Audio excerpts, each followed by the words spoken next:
Welcome everyone, Nick Ottinger here with Team Conti Sim Performance. This week we're at New Hampshire Motor Speedway. Has a fresh new scan, new visuals to the track, obviously graphics, but so for Xfinity Series this week, I love that we're at a short track. It's not really a short track if you think about it, because it takes a long time to get around this track, but gonna go through some tendencies of our car, our setup, some trouble areas we may have to look at, how we can kind of progress through those trouble areas, whether it's driving through some bumps or around bumps. That's something we're going to look into this week. So with that said, I'm going to let this play for 5 laps, and I'll start dissecting on our 6th lap on some tendencies of the car and giving some techniques and ideas to look at. So with that said, I'm going to let it roll.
Alright, so that's 5 laps.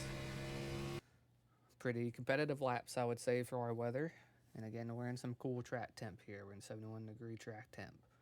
And I anticipate the week to be anywhere from 70 to realistically 85-degree track temp. So something just to, keep an open mind on. You may have some hotter track temp than what this testing weather is and what this video showcases. So yeah, let's kind of dissect what you guys saw. We had 5 laps of relative consistent lines, but you've seen I was venturing into different timings of going up to the middle lane, the second lane, and even in turn one lap, you've seen I was running just above the bumps. So I'm gonna let this roll through here. Now, here's a key part to realize. You're going to be turning away from the wall, and then with this being a flatter track, it's a higher speed Martinsville. Think about it that way, where the splitter is going to actually compress down to the racetrack when you get to the brake pedal, and the rear of the car is going to pitch up. So very important not to have too much wheel input when you're actually reaching and turning the wheel aggressively away from the wall and then transition to too much brake pressure, because you may be hitting the splitter too hard and then slide in the front. So key point to realize, something we've been over before, is finding that balance of your initial brake pressure after you're just starting to point your trajectory to where you want to go to the bottom line, middle line, or the third lane. So think about that.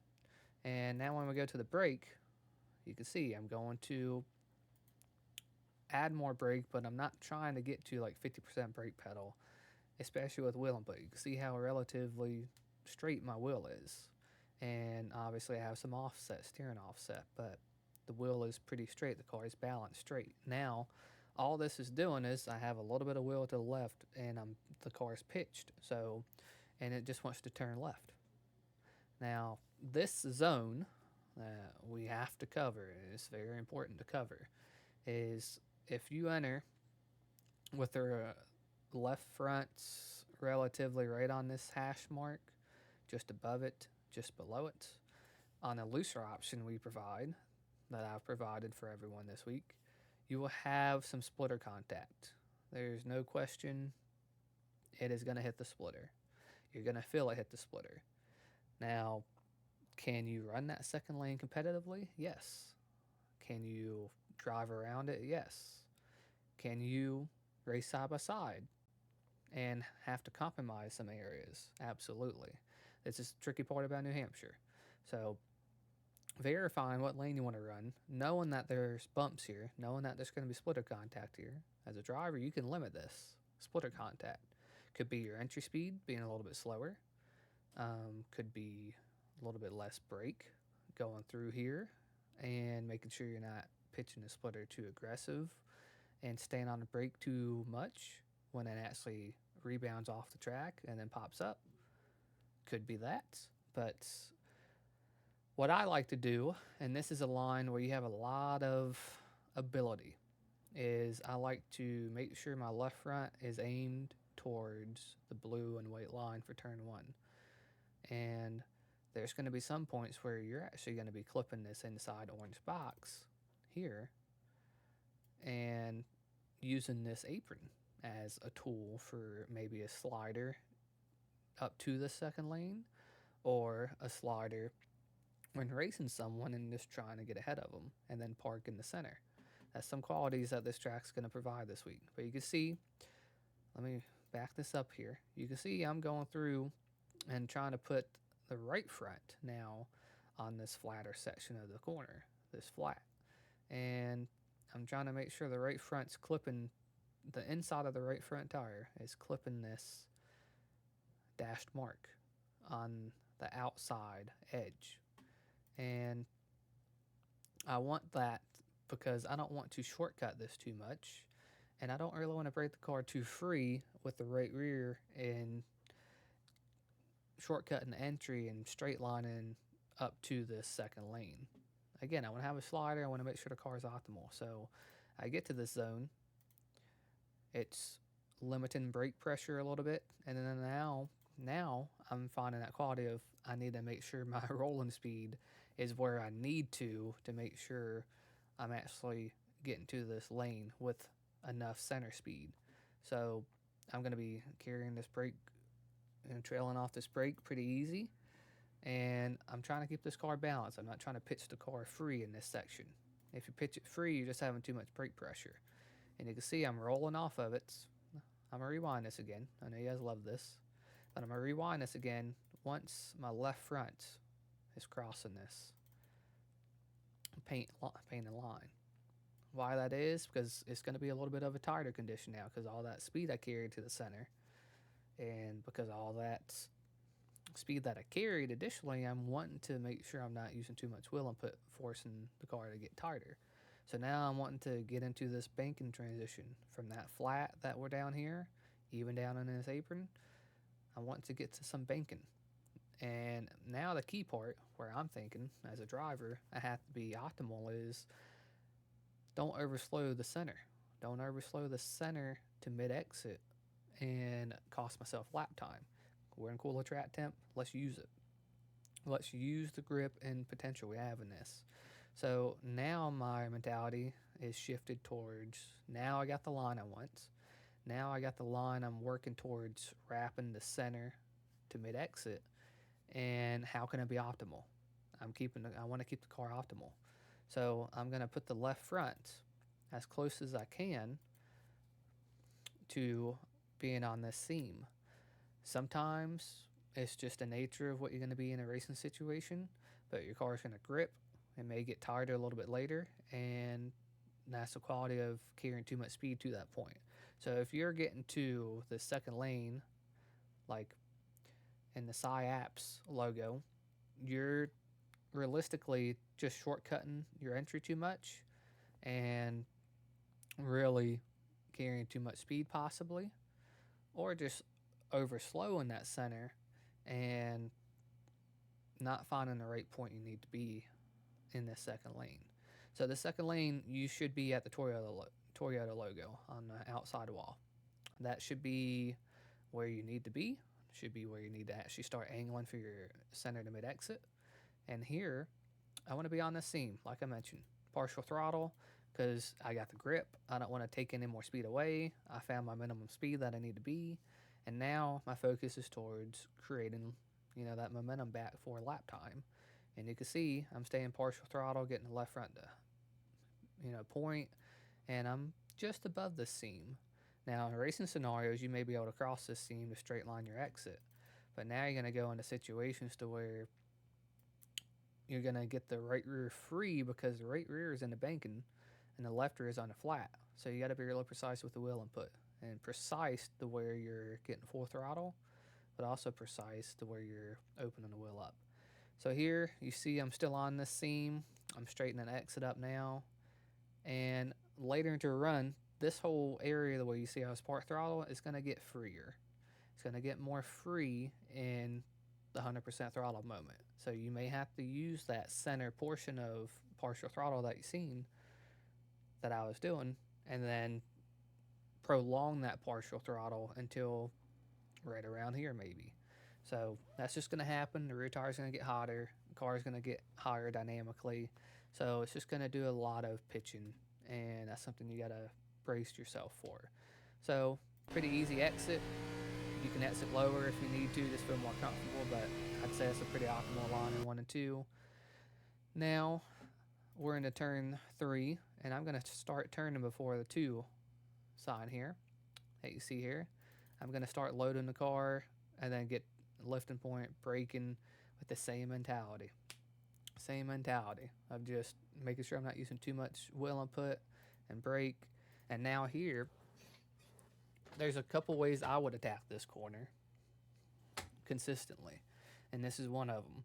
I'm putting majority of the car on this flatter section at a later point, just so I don't have to add so much brake pressure to slow down my entry if I'm having a shallow entry here. So I don't want to, I'm in a racing scenario by myself. I'm going to use this potential. So I'm going to use the banking for as long as I can and get to this flatter section.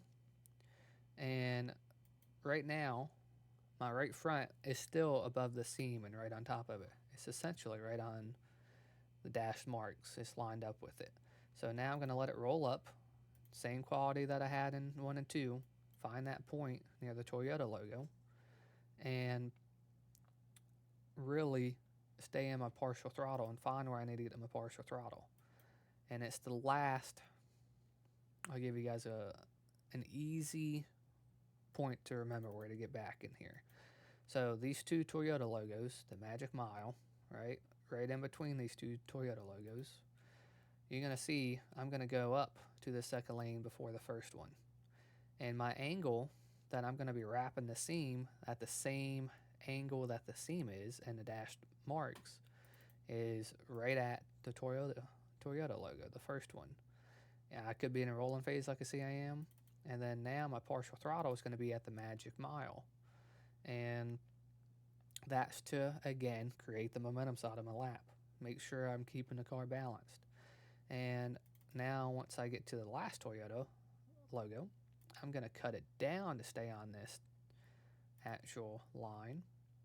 And here, this is a difference in my opinion compared to our turn 4 that you see now that we're working through compared to turn 2. It's going to be easier to shortcut this exit and get lower than you anticipate. And that's just the reality of it, because the car, you have to create more lap time, you have to create a little bit more partial throttle because you need to carry that momentum. So you can really break the car free in this section, because you're putting the left side again on the flatter section, and you have so much wheel input, you may carry too much throttle input, breaking it free, that you see that I'm doing here. So this is a quality. Look at my counter steering I'm having right here. That's the same quality that I just explained, but it's just in a 25 to 50 foot window. And now I'm driving straight off the corner. So that's something we have to look at. Absolutely something we have to look at and continue to verify. Now, I'm going to go back to lap 1 and just explain the bumps briefly so you guys can get an understanding of it. We talked about the bumps and working through it. And now it's important. We're going to have options this week where you guys are going to be clearing these bumps. I think that's personally okay, whatever you feel more comfortable with. But in this section, like I mentioned before, we're entering in the second lane. And now you can see how aggressive that was, right? How aggressive it hit the splitter. That's that second lane. I mentioned to you before that first dashed mark that I referenced on explaining our last lap, that I want to put the right front right here. And now you're seeing why. Because I'm putting the left front at the second dashed mark, and I'm running through the bumps.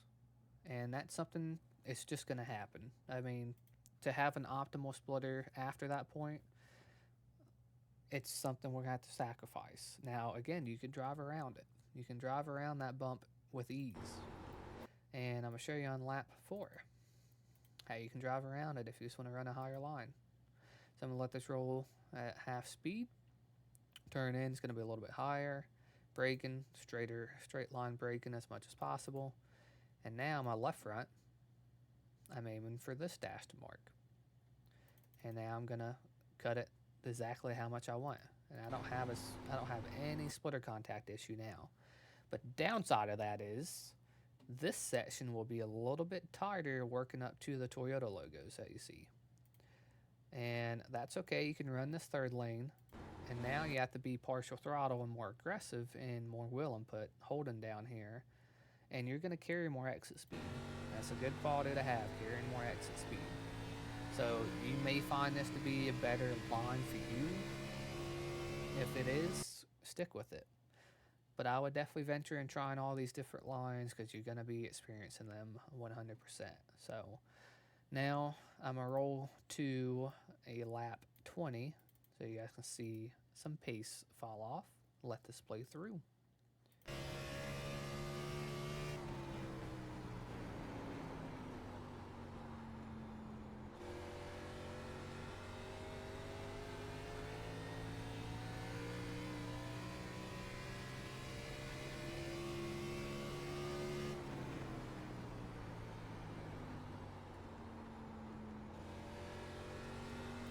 Would say that's a pretty smooth lap, and that same quality of counter steering to the right was there, and center to mid exit of 3 and 4, and that's something that's just hard. It's just going to be hard to realize that's going to happen every single moment, because you're going to be in those moments racing side by side, and people are going to be pinching your exit. So that's just something we will get better at through the week. Now this is lap 20. I really want to showcase our lap 30 right here, and I may go to one of these laps as well, just so you guys can see.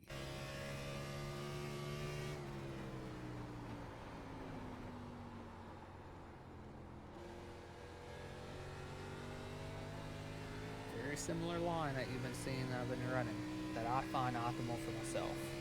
So now you can see I run a completely different entry to turn 3. It's a little bit more shallow and turning in early. But that's a pretty good lap 30 for me in this case. And let's see what this lap was for you guys on lap 22. It should be pretty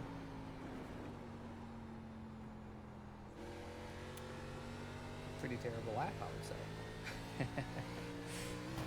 Little contact, you can see.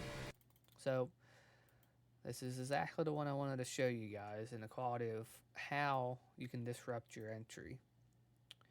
And you can see my left front's getting here. I missed my mark of the right front. Now I'm going to hit the splitter right on this transition.